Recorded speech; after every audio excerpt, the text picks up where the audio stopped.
There are 56 playable characters slash skill sets slash something or other in betweens in mhur right now, unless you don't count twice like me.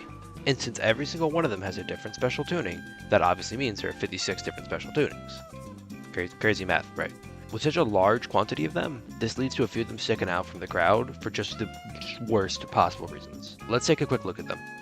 Out of the previously mentioned 56 characters in the game, myself and a few other chuds have deemed 36 of their tunings as viable, 12 as niche, and 8 as truly useless, no value garbage.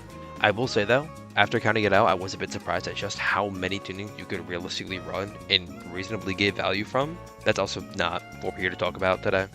We're here to talk about the bums. Looking down at the useless tier, where I was tempted to put the character twice, despite not even being a tuning, we can see the absolute worst the game has to offer. We start here at the resist, being resist, shock, frost, and fire. What these tunings do is nullify the effect of fire damage, being frozen, or shocked, with just a few second cooldown at high level.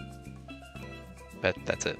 These are all just terrible for now and for forever, unless you just change what they do. Despite ice, fire, and electric being just amazing type coverage, being immune to these just doesn't matter. You get shocked once every 5 games at most, frozen once every 15, and literally every type of fire damage is just worse than decay, and also doesn't work half the time anyway.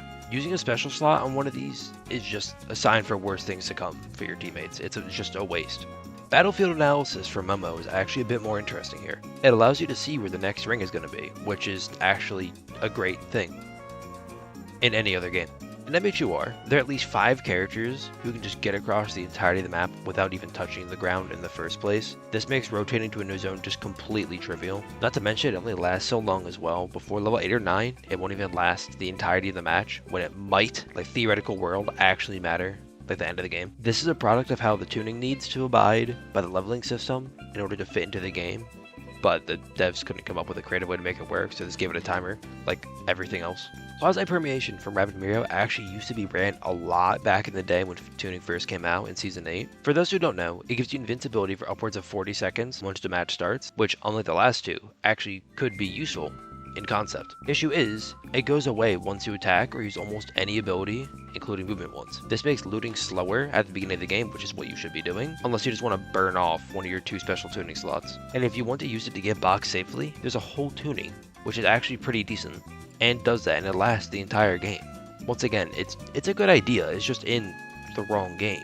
Repression magic from the orb dude is what I think is probably the best out of this tier. It literally just lets you stack team heals upwards of 12 at once, which actually sounds okay in concept, but I promise that just like me when I run it, you will not get value. It's very rare to be able to hold on to more than 2 team heals at once. Not to mention that you should really be spreading out the team heals in case you die, and then you just turn into a team heal pinata for the enemy team. I would have it in niche tier if you could stack the little team heals from civilians, like just the shield or the HP ones as well, but you just can't for some unknown reason. Iron Fist from Red Kendo is actually an interesting case. Theoretically great, especially considering its cousin Embrittlement, which plays in the NBA, used to be bonkers when tuning first came out. What it does is, when you get a melee, you get a damage boost for a while. Awesome. What do you mean it's only 5%? And the cooldown is longer than the active duration. Oh Jesus Christ, how did they mess this one up? For reference, 5% is about 2 of the normal tuning slots in your character, leveled up to 3 or 4. That is minuscule damage when put in the grand scheme of things, especially for a special tuning slot. Embrittlement has a 0-second cooldown, is 10% more damage.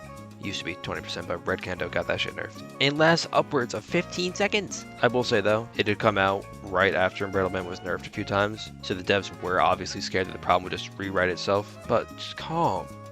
Oh. When organizing the list here, I did happen to notice there were a handful of tunings, which all just very nichely changed plus ultra. Now, none of these are nearly as bad to enter a resist flames tax bracket, but it would be disingenuous to put them in viable. PU power enhanced, full burn, muscle form, booming PU voice, and PU rejection all suffer from the same issues. They all only give value for about 16-ish seconds a match, assuming you pop plus ultra once, which is the normal, and need to be paired with a different PU tuning to consistently give value, like extra wind, for example.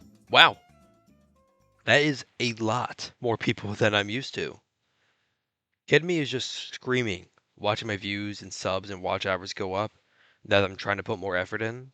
You guys are a blessing, and I will certainly have more for you. Stay safe. I look forward to seeing you here again. Thank you very much for watching. Be safe.